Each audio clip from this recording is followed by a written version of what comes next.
కార్తీక మాసం 3వ సోమవారం సందర్భంగా తూర్పు గోదావరి జిల్లా గోదావరి నదీ తీరంలో ఆధ్యాత్మిక సందడి నెలకొంది.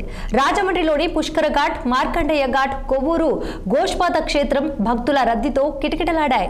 జిల్లాలోని శైవ క్షేత్రాలన్నీ శివనామ స్మరణతో మారుమోగుతున్నాయి. వేకువజాము నుంచే భక్తులు భారీ ఎత్తున తరలివచ్చి గోదావరి నదిలో పుణ్య స్నానాలు ఆచరించారు. అనంతరం కార్తీక దీపాలు వదిలి తమ భక్తి ప్రపత్తులు చాటుకున్నారు.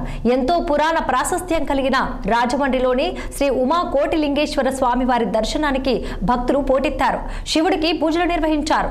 దీనికి సంబంధించి కోటిలింగాలపేట ఆలయ ప్రధాన అర్చకుడు వీరేశం శర్మతో మా తూర్పు గోదావరి జిల్లా ప్రతినిధి విజయకృష్ణ ఫేస్ టు ఫేస్. 3వ సోమవారం భక్తుల రద్దీతో శైవ క్షేత్రాలన్నీ కూడా కిటకిటలాడుతున్న పరిస్థితి అయితే తూర్పు గోదావరి జిల్లా వ్యాప్తంగా కనపడుతుంది.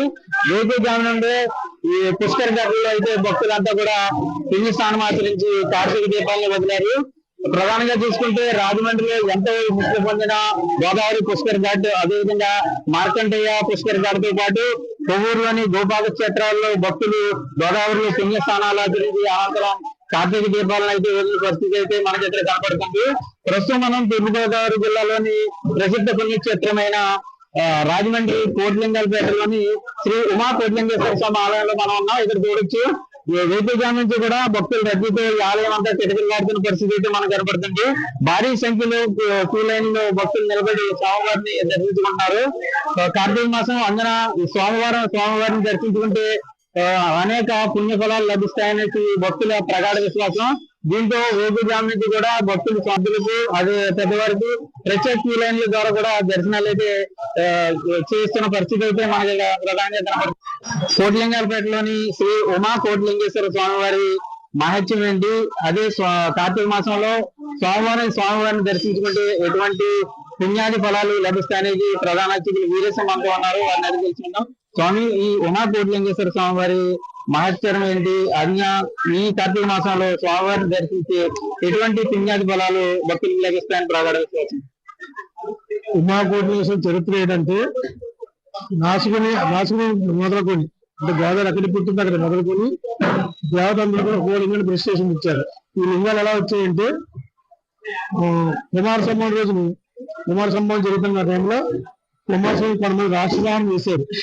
ఆయన అలిసిపోయాడు బాగా. అప్పుడు శివుడు తన ఇంటికి కొంతమంది రాక్షసాహనం చేశారు. ఆయన యొక్క స్పీడ్కి ఉంటే సూర్యమౌని ఇంటి ముందు చోటు ముందు ఆ రాక్షసుని పడి లింగాలను విడిపించాడు. ఆ లింగాలని దేవతంలో కూడా ఒక లింగాన్ని తీసుకెళ్లి నాశనం మొదలుకొని ఈ రోజు వచ్చిన ఒక లింగం తప్పాడు. ఓవరాల్ పోలీస్ స్టేషన్ రాగా ఇక్కడ వచ్చాడు లింగం తప్పాడు. అప్పుడు బ్రహ్మ విష్ణు కాశీ నుంచి ఈ లింగాన్ని తీసుకొచ్చి దీంతో పోటీ పూజ చేశారు. అదే కోటిలింగేశ్వర పేరు అనేది. ఈయనకి పూజ చేసుకుంటే కోటిలింగ పూజ ఫలితం వస్తుంది. అలాగే రావణ బ్రహ్మ ఏట కాలంలో, అంటే మనం అభిషేకం చేసుకుంటే ఎంత టైం పడుతుందో ఆ ఏటకాలంలో కోటిలింగ అభిషేకం చేసేటని చెప్పేసి ఈ చరిత్ర. అలాగే శ్రీరామచంద్రమూర్తి వనవాసం పూర్తి చేసుకుని అయోధ్యకి వెళ్తారు, ఇది దర్శనం చేసుకున్నామని చెప్పేసి దీని చరిత్ర అని.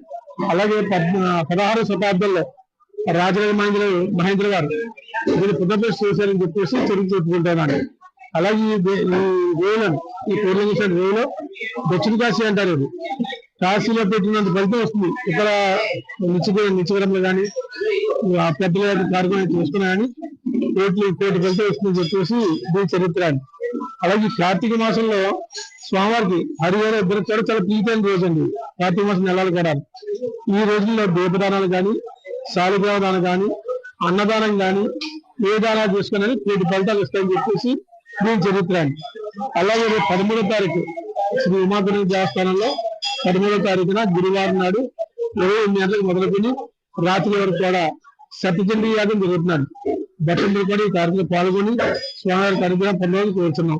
కార్తీక మాసం హరిహరులు ఇద్దరికి కూడా ఎంతో ప్రీతికరమైన మాసం కాబట్టి ఈ నెల రోజులు కూడా ఈ స్వామివారికి ఈ కార్తీక దీపాలు కానీ, అలాగే స్వామివారిని దర్శించి ప్రత్యేక అభిషేకాలు చేసిన ఎంతో పుణ్యాది ఫలాలు లభిస్తాయని ప్రధాన అర్చకులు చెప్తున్నారు. అదేవిధంగా ఈ మాసంలో కార్తీక దీప దానం కానీ, అదేవిధంగా విసిరి దీపోత్సవం కానీ, అసలు విసిరి చెట్టు కూడా ఎంతో ప్రాధాన్యత ఉందని ప్రధాన అర్చకులు వీరేశం చెప్తున్నారు.